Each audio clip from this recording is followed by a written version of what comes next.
Joining me today with Sietske is Menno Holterman. He's founder and chairman of Naesta Holding, CEO of Nijhuis Industries, and a board member of the Netherlands Water Partnership. Welcome, Menno. Thanks for joining us. Thank you, Paddy.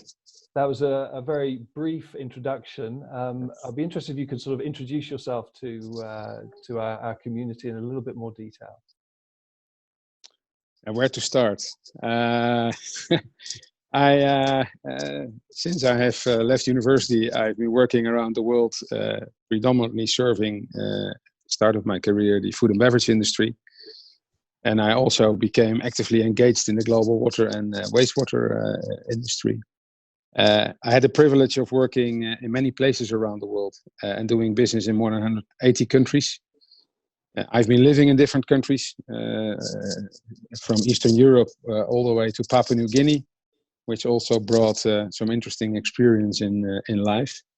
And I've seen with my own eyes, of course, that water is the most essential in life, but also at the same time, it is a very important license to operate for our industrial clients. It's unequally distributed around the world.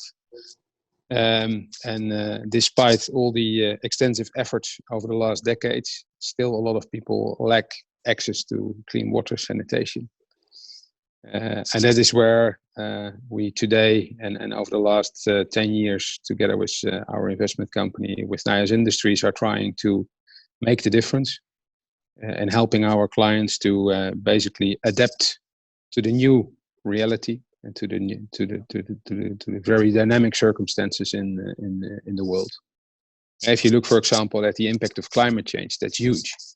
And it's also it's coming closer and closer also, let's say, to the not only the emerging countries or the developing countries. Even in a country like the Netherlands at the moment, drought is a very big topic. Our headquarters is located on the eastern part of the country, which is at the moment the center of the driest area in the Netherlands. So even a country in the Netherlands, which is known for their advanced water management, need to completely change the system in order to deal with the climate change and with the biodiversity and with water scarcity, and instead of discharging all the water as fast as possible to the sea, like the Dutch are used to, we're now trying to keep every drop of water in the country and in the in the ecosystem. So there's a lot of changes ongoing, and this is where we try to spend our time and dedication to. Very, very interesting. And water scarcity in a country like the Netherlands is very interesting. Very interesting. Yeah, water scarcity is, of course, known to people around the equator, Africa, countries which are facing already for a longer time the negative impact of water scarcity. But I can take you, I invite you to join us to Poland, for example, where our company just successfully commissioned the largest water reuse factory for the largest slaughterhouse in Europe. And that slaughterhouse can simply not operate any longer without reusing the wastewater, which normally is discharged to a nearby river after it's being treated. And now it's basically from treated effluent. We are turning it now into drinking water, meeting the tightest regulations in Poland, and using it in the operation. And without that water, they simply have to reduce their production capacity. And we see more and more of these developments. So not only far away in emerging countries, but also quite near to the Netherlands, where our headquarters is located. Yeah. Okay, that's very interesting. Okay, well, I think what's quite interesting is if you look at your career and the things that you've done, a lot of it has been based around innovation. If you could talk about innovation in general. People look at larger companies, and you run large companies, and you have investments in other companies. But is it easy? How do you make sure that innovation is a thing within a large company as opposed to just business as normal? Innovation is quite difficult, people say, to thrive in a large business environment. How do you maintain that in your businesses? It's a very interesting question. And innovation indeed has been, in more than 20 years in my career, playing a very, very important role. And I always have used innovation as a way to differentiate from our competitors. And of course, there are different definitions about innovation, but for us, it is very important that we are successfully commercializing innovations, because I believe that's the one and only way to also basically create the funding to invest also in the future in doing better. Innovation comes with understanding what the client's requirements are. And that's not always very easy, because in an environment like ours, which is very often, or which is very driven by technical people very much like to share what they think is the best for you, Paddy, and for your Enlit participants. But to really understand what keeps the client awake is very often something different. So we have spent a lot of time in understanding, and do spend a lot of time in understanding what are the real concerns of clients, and understanding the cause of the problems and the challenges they are facing. We are, of course, living in a time where environmental legislation is playing a very important role. And at the same time, we know that productivity, environmental footprint, life cycle cost, investment cost are equally important. So what we always have tried to do is try to develop, let's say, a business case for the client. And also in order to attract the higher level management interest. Because at the end of the day, it's the CEO or the CFO who has to sign off the investment. And that process is crucially important. Understanding what are the real needs, transforming them into a business case for the client, and then coming up with something which really makes the difference. And I think I feel blessed and privileged that with the teams I have been leading in the past and also today, we are able to make that difference. And it's a long, and it takes a long time. We have in the Netherlands, for example, we have extensively researched how much time it takes in the water space from the initial eureka moment. Wow, I think I have something in my mind, to start commercialization. That is an average of 10 to 15 years. And then to take that idea after your first 1-2 launching customers and really bring it to the global market takes very often at least another 10 years. So if you take that perspective and you present it to an investor and say, listen, I have a fantastic idea, but it will take 25 years to really bring it to the global market and get a 30% market share, like we do in some of the applications we own and we innovated. That's a very it's very difficult to sell that story. I can imagine. Yeah. But that's reality. That's a reality for a lot of the highly innovative companies. It's a reality for startups at the moment. That's why startups are in a very difficult situation, especially in the water industry. And the water industry is known for being conservative. It's not a word I like to use. But if you talk about obtaining approval for drinking water, you're talking about death or life. So you have to take things seriously. You have to get your permits. You have to get your certificates. You have to get your approvals. And there's a lot of different technologies out in the market. So we're also not making it easy for our clients, because they can choose from a big variety of different technology offerings. I think that is also how the water sector differentiates from the energy sector. That there are so many different technologies, many more compared to the energy sector, for example. And to find your way in that dynamic landscape is not easy.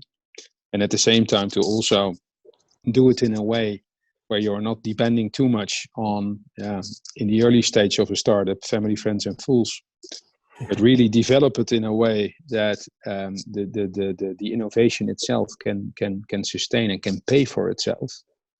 That is, I think, one of the biggest challenges we are facing in our industry. And that's also why we decided to combine the very respected and use the references and experience of a very respected company of Nijhuis, which is we just celebrated our 116th birthday, and combine that with innovation, because the bread and butter business of Nijhuis is helping us to introduce the more innovative solutions. And at the same time, in order to differentiate from our competitors, we are introducing year after year after year new innovations.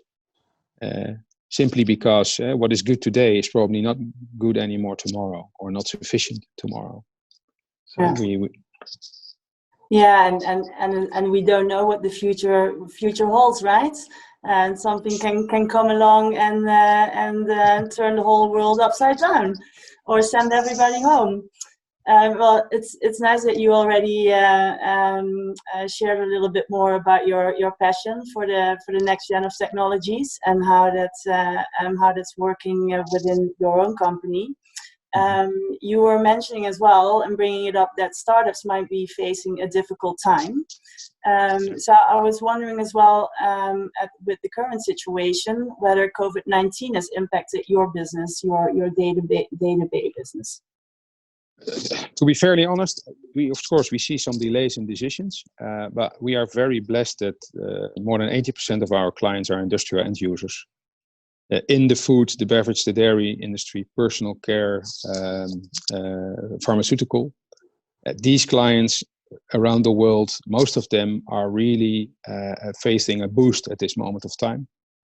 The fact that people are consuming now at home is having on a lot of these clients a positive impact. Probably it will be a short-term positive impact. So we also have to look at the longer term, but we see at this moment of time that a lot of opportunities around the world. As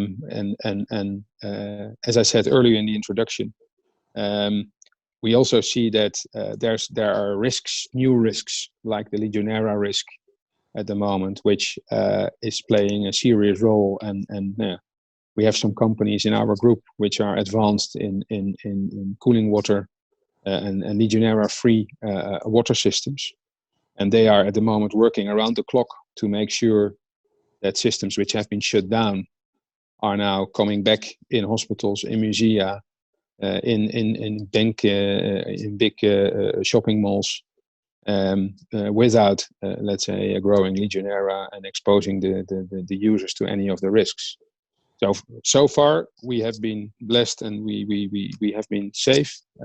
We are still ahead of our last year performance, which was our best year ever. So, and we try to keep it like that. Of course, we have to face reality, and I'm expecting that the water shortages around the world and the impact of climate change is not something which will change.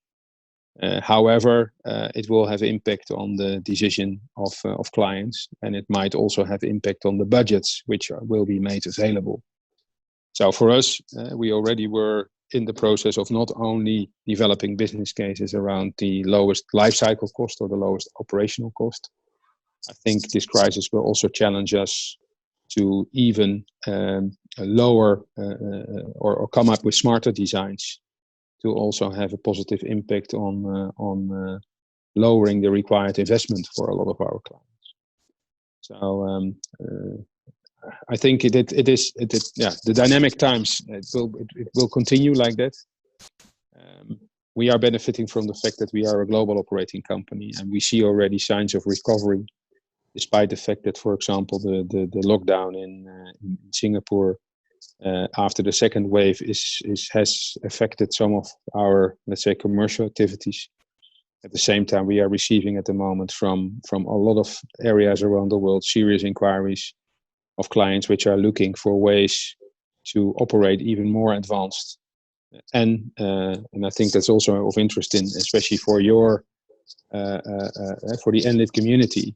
Energy is is becoming a scarce commodity in a lot of places, and especially in the emerging markets, you see that if people have a lack of access to water and sanitation, it very often is combined with a lack of access to energy.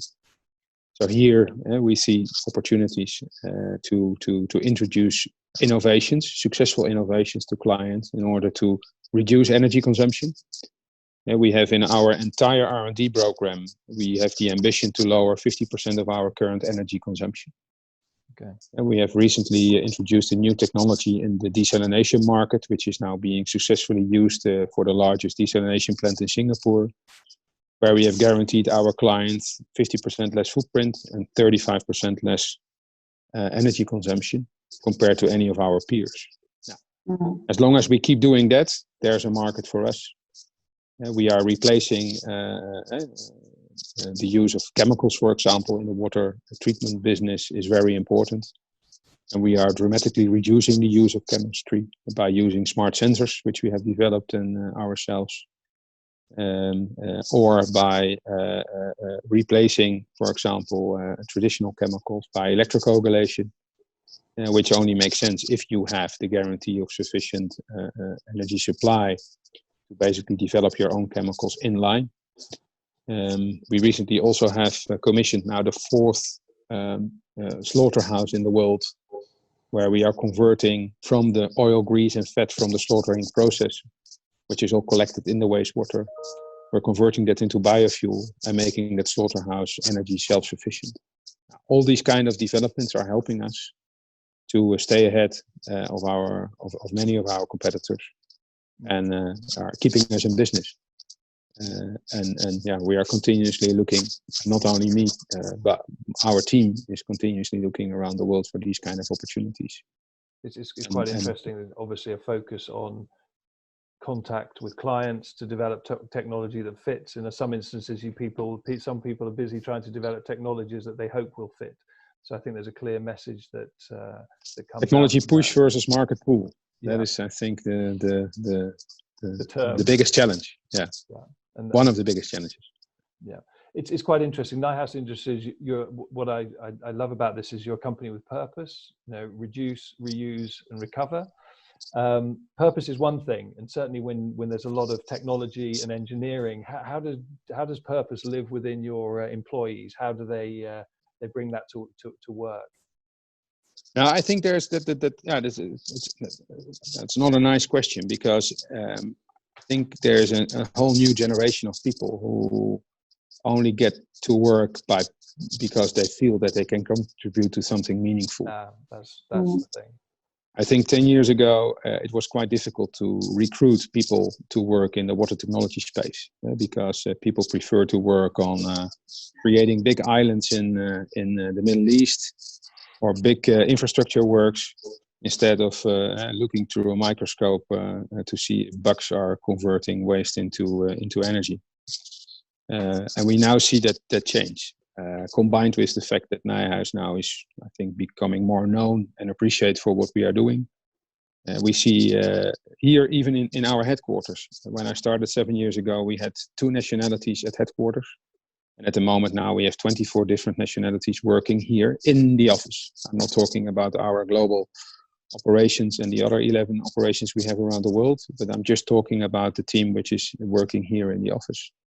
So I think there is a very positive development where we as a sector can now tap into a new generation of people who really want to make the difference, and we should benefit from that. On the other side, I think if I compare, and if I take the liberty to compare the energy sector with the water sector, for example, I believe already for decades that the energy sector is much more advanced compared to the water sector. And we should learn from that. And I think water and energy together belong to each other. And it has been separate. Even here in the Netherlands, you see that different utility companies are operating separate from each other. Where if you look in a household, whether you get a pipe with water in your house or electricity or gas, there's a lot in common. So there's a lot more we could do by working closer together and learning from each other. And I really believe that the water sector, of course, we have a lot to offer. But if we really want to meet all the SDG goals in 2030, and if we really want to make sure that we help all our existing industrial clients, but even more that the global population has access to water and sanitation, then we also need to work collectively stronger together. And there, water and energy need each other. If you look at, for example, decentralized use of energy, I think the energy sector is much more advanced compared to the water sector. And here I see now new projects coming up. We are working at the moment on several projects where solar PV, large-scale solar PV, is smartly combined with water and wastewater treatment. And then you offer a multi-utility solution to clients off-grid. And if the energy sector now is trying to influence the regulations and make it more favorable for decentralized solutions, there I think your community and our community should work hand by hand together, because we are trying to achieve the same objectives here. Yeah. Sorry. No, please go ahead. No, I was going to say, like, I think what you're saying is already bringing out an opportunity, actually, that should come out of the situation that we're now in, because I think water and energy are critical in order to have a healthcare a facility, right? So with that, that is becoming more apparent now as well. I think there's in general a lot more awareness on how vulnerable we are as people, and what it is that we actually need in order to survive. Energy, water is essential. So what would you think, maybe an overused quote from Winston Churchill, but never waste a good crisis. What opportunities do you see besides this coming out of the crisis? How much time do we have? Valid point. I think we need to be very careful, I think, here, because at one hand we should not neglect the extreme impact of unemployment of this crisis. At the same time, I think it's a fantastic opportunity to basically put some of the ambitions, which, for example, were related to the Paris Agreement or to the Sustainability Development Goals, to really now put them in practice, and to basically accelerate some of the transformations which are required in some of the water, energy, and waste infrastructure. I also believe that waste should be taken into account, because waste could be a very valuable resource for energy. And I think water, energy, and waste are very much interlinked to each other. But if you talk about, I think, sustainability, it probably will be replaced more by resilience. And that also has been one of our focus areas over the last couple of years. Solid and adaptive solutions for a sustainable and resilient future. And I think that is where we should look together.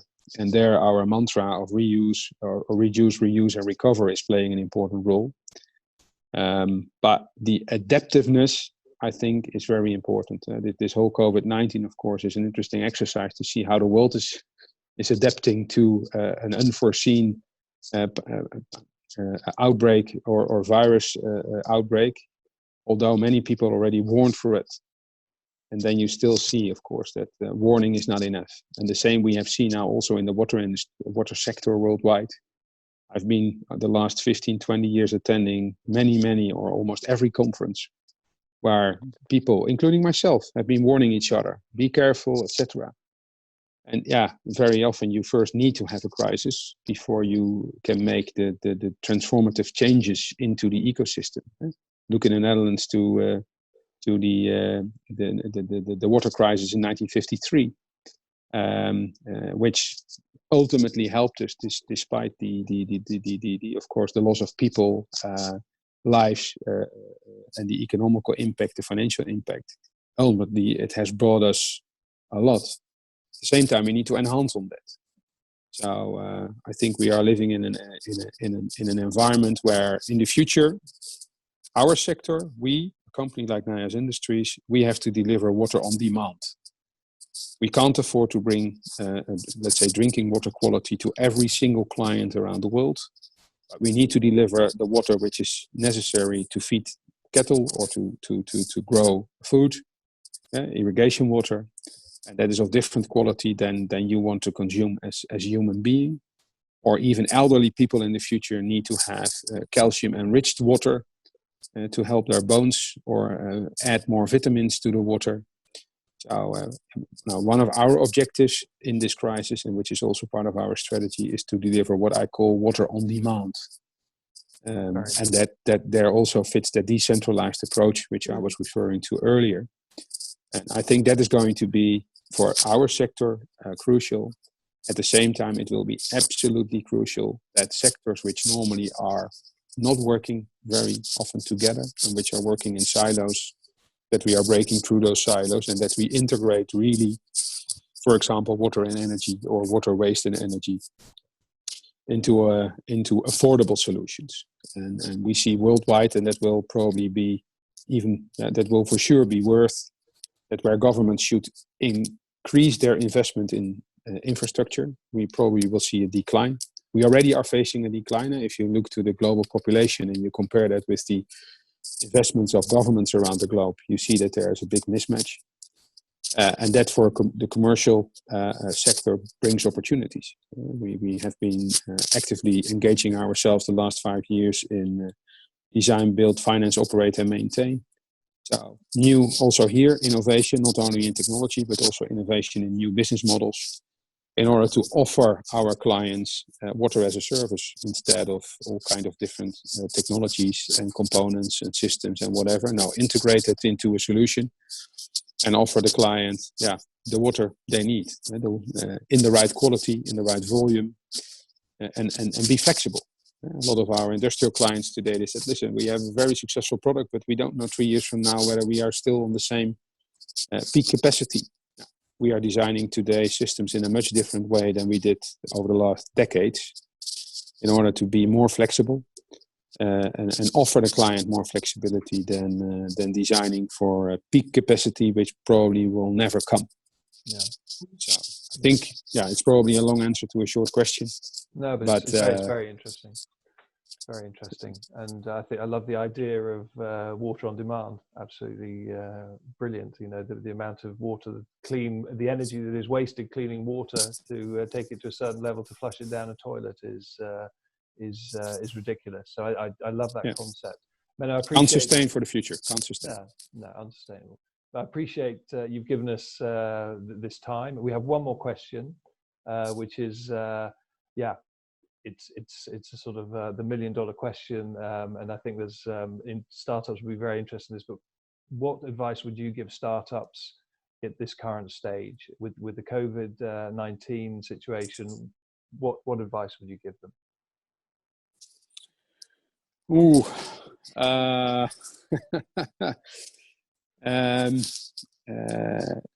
I think we already have addressed. Number one, please understand the real demands of your client. This technology push, market pull, I think there is too much innovation just coming up out of course, great ideas with a lot of sympathy. But if you can't find a client to buy for it and to really use it, then it's not worthwhile to invest in that innovation. Yeah. So that is absolutely number one. And that will become even more important because there will be less money available to invest in startup companies. We, however, also have. I think there is an equally important group, what we call potential scale-ups. And I think there is not sufficient attention to potential scale-ups in this industry. And this is where we have been looking the last couple of years to make the difference. We also have set up our own accelerator program for promising scale-ups. Companies which are already out of, let's say, the first initial growth dip. It traditionally comes first with a big dip of investment. And what we are trying to do is help them basically pass through the break-even line, by benefiting from our global presence, by using our 430 colleagues around the world, by providing them access to our existing references. We have 2,600 references around the world, by tapping them into our R&D team, our engineering team, our project managers, our service team, we have a data mining team, monitoring, etc. Our manufacturing capability. I think a lot of the potential startups, the successful startups, they have a great idea, but are basically losing time by either not selecting the right launching customer, because I believe that a launching customer can make or break you, and by not surrounding them with the right support to help them. It doesn't matter that sometimes you have to go through the development stage yourself, and sometimes you have to learn the hard way. But I see a lot of startups which are losing so much time because they have not listened carefully to the client, and they are they're living in a kind of an orange bubble till the reality tells them that either there's not sufficient money to support their development, or that basically the initial idea should be completely changed to something what clients are really waiting for. So I would not only like to pay attention to startups, because you first need a startup to scale up, but we should pay equally attention to startups and potential scale-ups to help them basically survive, and also bring those brilliant ideas into the daily lives of our clients. Sound advice. Menno, thank you very much for your time. I really, really appreciate it. Very thoroughly enjoyed the conversation. And we'll let you get on to your next call. But thanks again. Really, really appreciate it. Thank you both. Menno. Take care.